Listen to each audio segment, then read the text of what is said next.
YouTube, what is up with y'all today? This is Neil Goodfella Neil coming through with another sneaker rotation.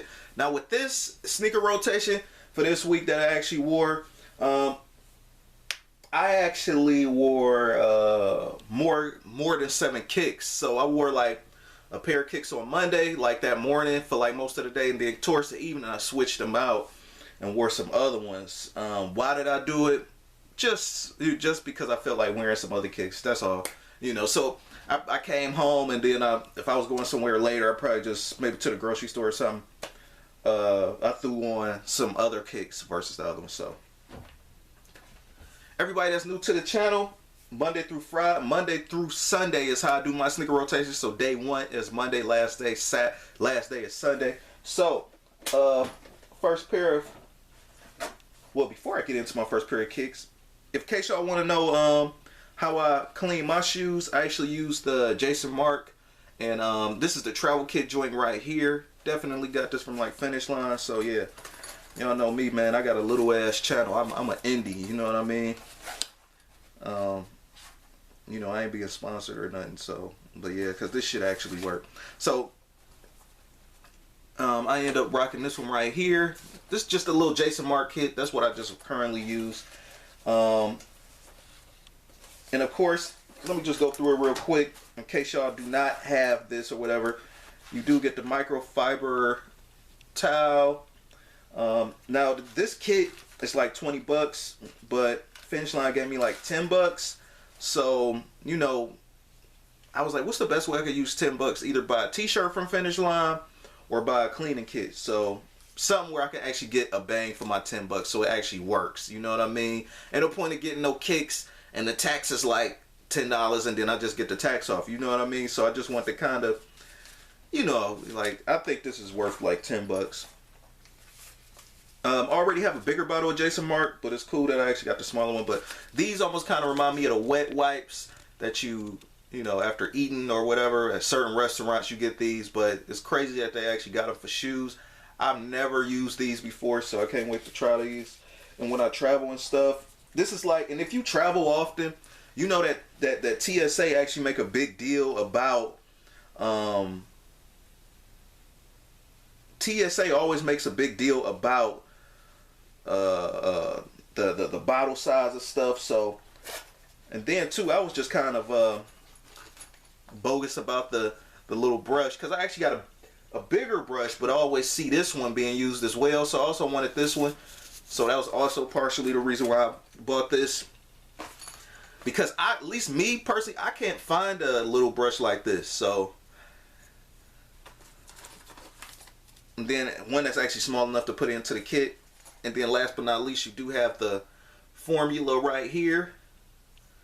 And it's easy, man. You just either drop this into a bowl of warm water, or you could put it on the brush and you just mix the solution together and good to go. Now with the foaming technique, you know, when the suds actually start showing for Jason Mark when you're cleaning, that means it's actually working. I know we got some of these other formulas out here, they foam up, but you don't know if they're working. This stuff actually worked. So yeah, I really didn't too much run into somebody that really too much didn't say this stuff worked. The crazy thing about, since now sneakers and the sneaker community is getting so much more attention, the typical cleaners that we would usually use in like 2010, 2012 and all that stuff, like, they wasn't that great, but they was more like citrusy smelling, more like that orange smelling. So yeah, that's just a little brief find, rather. Obviously I bought it, but a brief, you know, what I bought as far as like recently. And in case y'all was just curious about what I used to clean my shoes. So yeah, I know other guys going with the Reshoevn-Ader stuff. I still haven't tried Reshoevn-Ader yet, but I ran with the Jason Mark and I've just been a fan since. So let's see. Okay, so Monday, starting off on Monday, let's see. Went back with the white cement 3s. This was actually a recent pickup for me this year. Again, I want to wear them a little bit more, so I'm gonna kind of do this sneaker rotation a little quick, so you know, please keep up. Some of this stuff is some stuff y'all probably see me rocking in the sneaker week prior, sneaker rotation or whatever, or just recently. Again, I said I wanted to actually wear these so I can actually break these in, because this is like the oldest shoe that I got in my sneaker collection as of recent. And for this to be a 2011 shoe, for it to be 7 years old, over 5 years old, and still be fully intact, I still want to actually wear them so they don't fall apart in the next year or two or nothing like that. So, and I can't wait until Nike does the real thing, or JB Jordan brand give us the Nike Air on the back like the 88 threes. And I struck out on the finish. I mean, I struck out on the icy bottom one with the jump from the free throw line threes. So, you know, these was cool with me. So this is what I wore Monday. But then later on, when I got home, I was like, you know what? I want to switch them up. I want to just go into something different, you know. And so I ended up using these, switching up into these. And this is the Reebok Rapide. Definitely a fly flame kick. Not too hype. This was a kick that I probably got from either YCMC or Jimmy Jazz or something like that for like $50 or something like that, roughly, after shipping and tax. And man, crazy. I want more colorways. This shoe is not really sought after unless you're into runner kicks, and then you got to be in a Reebok. But this is a Reebok though. What do you guys think out there, man? I mean, you know, to me, this is kind of like what I actually turn heads in this shoe, to be honest with you. And like, dude, like a person was like literally squinting to kind of like trying to identify what they were. But yeah, it was funny, man. The red lace did not come with these. I actually put the red lace in them. I actually like character in my shoes, and I actually like adding character to my shoes. So you might see a different lace swap or whatever, because I feel like certain laces or whatever might bring out different parts of the shoe. So to me, now I think the original lace that came with this was probably white, but the white lace would have looked a little too plain, and I like them like this personally. They already got red hints on the back, on the shoe, and on the tongue anyway, so it was like, why not just like put that in here? So this is what I wore on Monday, right along with the Jordan 3. So I wore this late night Monday, going on to the next kick. Before I did a lace swap, again, this is what I was talking about Tuesday. I did a lace swap on these, and they had the original black lace that I did in the review. I just wanted to try something different, man. I just wanted to get that jungle aspect out with these, as far as like, this is obviously the Nike Air Safari. And it would have took a little too long to actually get the other green laces that I wanted, but so I just end up using these, like some do-it-yourself kind of like at home laces. I think with this now, I'm just trying to make it look more safari-like and more jungle-like. You know what I mean? That's the theme I'm going for. Not too many people like this shoe, but fuck that. You know, I rock all my shit for myself. You know what I mean? Shout out to people that actually do rock all the shit for themselves. They probably hate this channel if they don't, because this is not really a channel where, you know, where we do fuckboy follow shit. You know what I mean? So we actually rock what we like. So if y'all, you know, some people hate the shoe, it's cool. You know, keep it moving. And some people like the shoe. Okay. But with the laces in here, the vines, it just remind me of like a tree vine and shit, like from a jungle. Like, it's just, I'm just trying to bring it out, bring the safari print out more.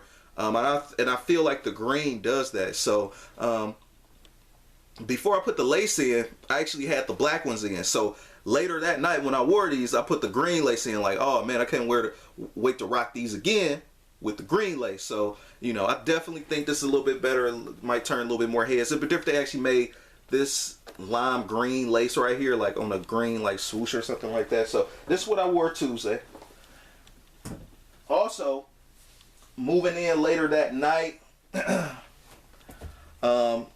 just want to feel the difference between, because that's 1987 technology. So later that night on that Tuesday, I ended up switching into these babies right here to get a little bit more comfort, walking comfort. The walking comfort in this is way better than this. Like, this feels like you're walking on a mat versus the Vapor Max. And as time goes on, technology get better. It's supposed to, you know, we're supposed to see leaps and bounds and gains as far as like different shoes, different technology or whatever. So this was literally felt like I was walking on pillows, walking on air. So that was a nice comparison, man, as far as like something like over 30 years later, technology over 30 years later, coming to kick the ass of a classic Nike Air Safari. Again, rock those for like nostalgic reasons, but this, as far as the comfort, this comfort kills that. So that's what I wore for Tuesday. Then going into it, also wore these one more time, the Legend Blue 11s. Sometimes they call them Columbia Blue 11s. I wore these on Wednesday, and again, this is one of the ones I want to wear again because they came out in 2014. I don't really too much plan on wearing these that much because they're white, but I still want to get my wear in them because you know, it's an older shoe, and I just recently got this like DS. So I've seen other people pairs, like when I went on the Go app, even just looking at some used ones, man. I mean, people got the yellow one along here, along the ribbing of the embroidery. And it's like, I thought y'all was sneaker dudes. Like, some of these people, they be rocking this shit like they don't collect sneakers, man. I don't get with dogging sneakers all like that. Very few sneakers you could dog out that actually still look good, like the ones and maybe the threes. But stuff like this, like, it's too white to dog out, number one. And then number two is like this patent leather. Patent leather, you can't too much uncrease patent leather. So it's not the best material to get creased up to me personally. Like, leather looks different creased up, you know. Sometimes if it's a good leather, it'll look good like beat. But with this, man, I was seeing embroidery dirt. It was just looking yellow already, man. Some of these dudes, I don't know, man, unless they like fucking second graders with size 12 feet playing in the dirt or something. But yeah, man, so I ended up rocking these on Wednesday. So on to the next shoe.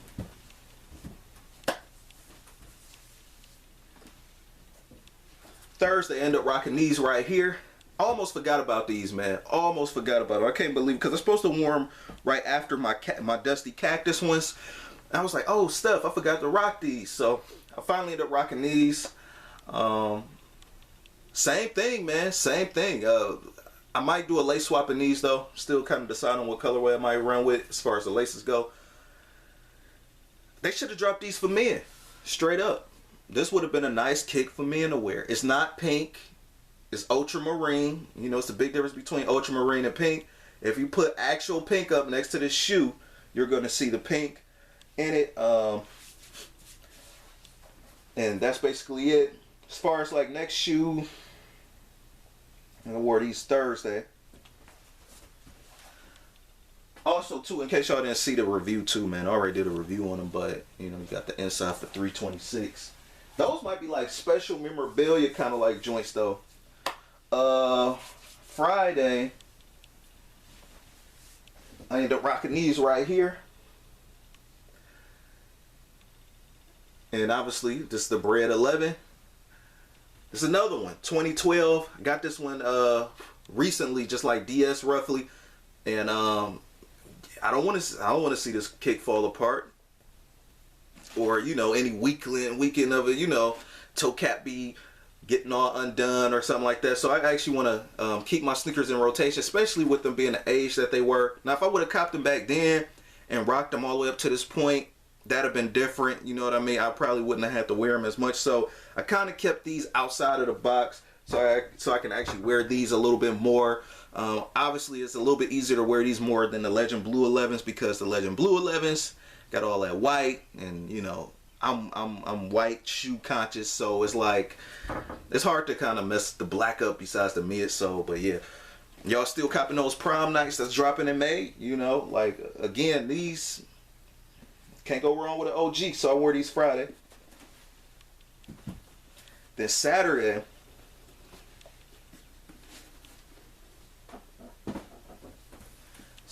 I end up rocking these joints right here. And this is I forgot the name of this one. Definitely says Flight on it. But this is definitely a head turner too, man. It'd be funny why I be turning people's heads, and these people be trying to identify, and I actually get compliments in them, but people be trying to identify if this like some kind of Hair 7 but they're right in one aspect. This is not the Hair 7, but this does borrowed the Hair 7 colorway. I don't know if this was Pippino's shoe or something like that. I used to have all the names to these shoes, man. I don't even know where my box is, but this might be a True Flight, if I'm not mistaken. I might pin it in the comments though later or whatever. But yeah, so this is one of the ones I got probably like 2013, regular pickup, $50. Everybody was sleeping on it. Might have been 2015 I got this. But yeah, again, everybody was sleeping on it. Got this for like $15. I mean 15 bucks, 50 to 60 bucks. And yeah, man, classic. I don't think they're gonna drop this kind of colorway ever, but that's cool with me. I don't really too much see them around all like that no more, but you could probably still swoop them on like eBay or something. But this is the best colorway to me. This is not an OG colorway, but this shoe did come out back in the past, like early 90s and stuff like that. I don't know if Pippen wore these or something like that, but I love them, man. Crazy. And also like the Hair 7. So when they dropped these, this might have been a Hair 7 year, 2015. So when they were dropping the Jordan 7. So once I seen it, and I seen this color, I seen this sneaker, and I seen the other colorways too. They had black and gray, and then they had more like of a dark red and a black or something like that. And then I seen this colorway. I'm like, this the one. This the one to get. So, yeah, man, they really did it up. It's crazy. Just more proof how one sneaker, like you might not be feeling the other colorways, or the other colorways might be okay, but as soon as they put the right colorway on it, it could just take a shoe to like that next level. And that's what this one did right here when they put the Hair 7 on it. And this is what I like doing, man. This is why I like sneaker rotation, sneaker collecting and stuff. Number one, I'm rocking something that's already been in the box. It's just chilling. And then not too many people know about it. You know what I mean? Even some new subs or whatever, or just regular people in general that see me out or whatever, you know, they might not have seen nothing like that. So they probably like, you know, let's go look it up. Nike Flight something or whatever. Might be not Nike Flight 89s, but again, I'm going to try to post it in the comments below. Sunday, I ended up wrapping up the week with this one right here. And obviously this is the Wheat Jordan 1. A lot of people fucking kind of like, I don't want to say diss this shoe, but just kind of wrote it off after it wasn't getting the cream bottom and stuff. You know, a little fuckboy, you know, a little, buy what you like, man. Buy what you like. A lot of, you know, a few people hated that it wasn't. I like this gel bottom right here. This whole gum cookie, you know, this whole sugar cookie gum bottom, kind of like gingerbread, you know, like I like that because like I don't really have to worry about it actually like getting dirty. Like how a white sole would get dirty on a normal Jordan 1. You know, that's kind of a conscious thing with me. But the only good thing about a white sole as far as the characterization goes is that it would turn yellow over time. Me, I like the characterization. But this one, I like this kick. And once I seen it for a deal, I had to swoop up on it. To me, this was the best, me personally, this was the best Jordan wheat colorway that came out like last year. So the Jordan 1 and then the Jordan 6, and that's basically it. I don't really too much count the Jordan 13 wheats because that just looked like a plastic toy. But these was what's up, man. You got the rope lace going all through it. Kind of remind you of like some jungle bamboo stuff. When I see these, man, I think about Chuckas. You know what I mean? I probably already showed it on my review video when I reviewed them, but this kind of like, even though this is more of a tobacco colorway, you know, you wear this when you get your grown man on with the casual. But this can easily be one of them kicks you go out to eat in, just throw a nice blue wash jean over it, and you know, you could just keep it 1000 like that. So this is probably the longest sneaker rotation ever. But rate, comment, and subscribe. This Neil Goodfella, Goodfella Nail. Peace.